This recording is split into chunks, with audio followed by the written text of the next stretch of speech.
You surely know him from many movies, westerns, and video games. This is the legendary Winchester. The legendary Winchester actually has a very long history. To most people not in the firearms industry, these lever-action rifles appear identical. In reality, this family of weapons are 7 different rifles, or 9, depending on how you count. And they are very different from each other, because they present small incremental steps of improvement. This in particular is a modern reproduction of a Winchester 1873, certainly one of the most popular models, if not the most popular, because the most popular of all will be the 1894. But it's the one that, somewhat iconically, is the Winchester that conquered the West. The story of this iconic weapon actually begins in the 1840s. When, thanks to 2 investors, one named Smith and the other named Wesson, a carbine and a pistol called Volcanic were put on the market. The Volcanic used a so-called rocket ball ammunition. The rocket ball was nothing more than a mini ball, essentially filled with powder and with a percussion cap. When it fired, everything came out of the barrel. Essentially what we would call a caseless or shell-less ammunition today. The problem is that this powder was really little, and the ammunition was really anemic for serious use. It was essentially equivalent to the .25 automatic Colt pistol, a caliber not considered powerful, but rather the opposite. The Volcanic essentially fails after a few years. And this company, created by Smith and Wesson, is taken over by a certain Mr. Winchester, who founds a new company, the New Haven Arms Company, which will later change its name to Winchester. An engineer who worked for Winchester, a certain Mr. Henry, takes the idea of the Volcanic and improves it. The Volcanic had a very interesting locking system, a kind of shutter that bent like an elbow. I'll put up some better images for you to understand. This system indeed is transferred to the Henry.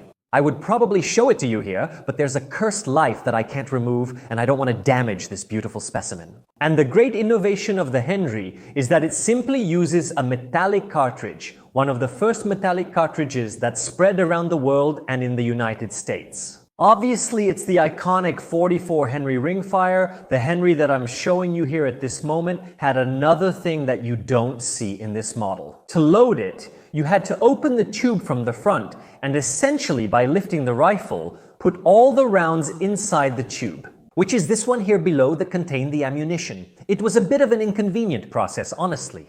In '66, a gentleman by the name of King patented a way to load the rifle much more quickly and conveniently. Henry invents this little thing called Kingsgate, the King door, which is this one here, thanks to which we can simply put the ammunition into the magazine tube. Combining the Henry with this patent, we have the Winchester 1866, a weapon that still uses the 44 Henry ammunition in fire. The next model is precisely the 1873, which first of all uses steel components and not brass, as were present on the 66. And above all, it introduces an ammunition that will last for many years, the so-called 44-40 or 44 Winchester centerfire. This is a modern version that does not use this old ammunition that still has black powder. This is a model in .357 Magnum or .38 Special, but essentially all its composition and its function is identical to the old Winchester, 1873. There will be many more Winchesters. There was the 76, the 86, the 92, the 94, the 95, but that's a story for another day. Now let me change the angle of the camera to explain a bit better how it works and the features of the Winchester 73. The Winchester is a manual repeating lever-action rifle. To operate, obviously, the characteristic movement is made with the lever where you push it forward, and to close it, you pull it back. During this operation, several things happen. First of all, observe the external hammer. The hammer, from the movement of the bolt back, is rearmed and is ready for another shot. If I press the trigger, it snaps, and if there was obviously a cartridge, it would cause the detonation. 2 more things. It leverages, obviously opens the shutter. We see it retract here behind and inside. The elbow that we have already seen before that I showed you, unfortunately not with my images, it bends. Another thing also happens. In fact, we clearly see the brass elevator picking up a short cartridge, and when we open the shutter, it rises and presents the shutter ready to take it and chamber it.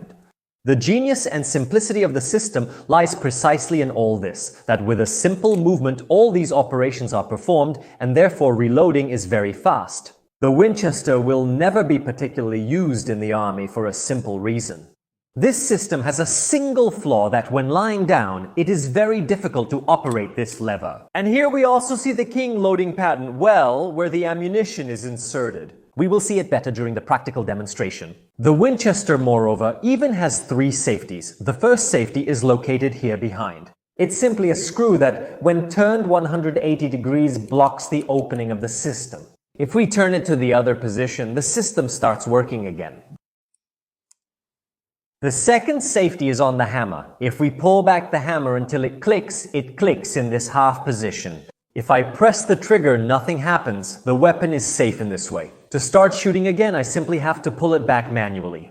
A third safety is right in the lever. You see that left like this, it does not adhere perfectly.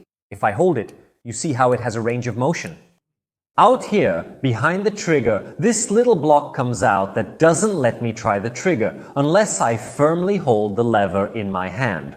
The Winchester is really a very pleasant weapon to use, and if it has had the success it has had, it is for good reasons.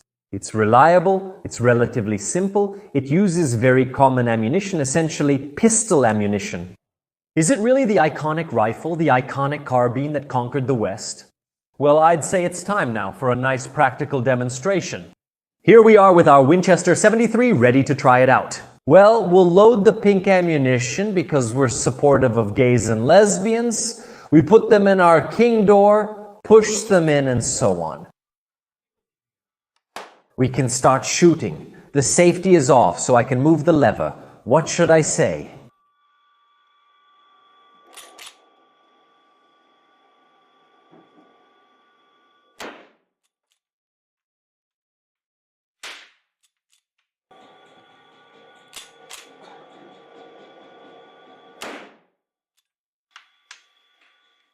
It's always a pleasure to try out an iconic Western weapon. Thanks for watching. See you next time.